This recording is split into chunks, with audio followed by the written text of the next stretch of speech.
Les forces de Kadhafi sont vraiment sur la défensive et pour vous donner une idée de l'ambiance ici même dans la capitale, eh bien toutes les entrées de la ville sont renforcées par des postes de contrôle.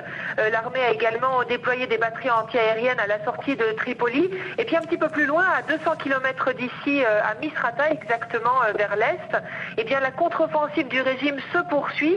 Là-bas, les rebelles continuent à contrôler l'essentiel de la ville, mais ils sont toujours encerclés par les forces pro-Kadhafi. J'étais tout à l'heure au téléphone avec un médecin qui exprimait son inquiétude. Il me disait qu'à nouveau hier il y aurait eu 8 personnes qui auraient été tuées et parmi ces personnes je trouvais notamment une famille avec des enfants. La Misrata, Delphine, où le blocus aurait été levé d'après certaines informations, permettant enfin à des navires de débarquer l'aide humanitaire et d'évacuer les blessés, vous nous le confirmez ? Oui, officiellement, le blocus a en effet été levé, mais la situation, elle reste quand même très critique. Mes contacts qui sont sur place me disent par exemple que l'électricité est enfin de retour depuis plusieurs jours, mais par exemple en ce qui concerne l'accès à l'eau, il reste très très limité dans certains quartiers et ça pose un vrai problème.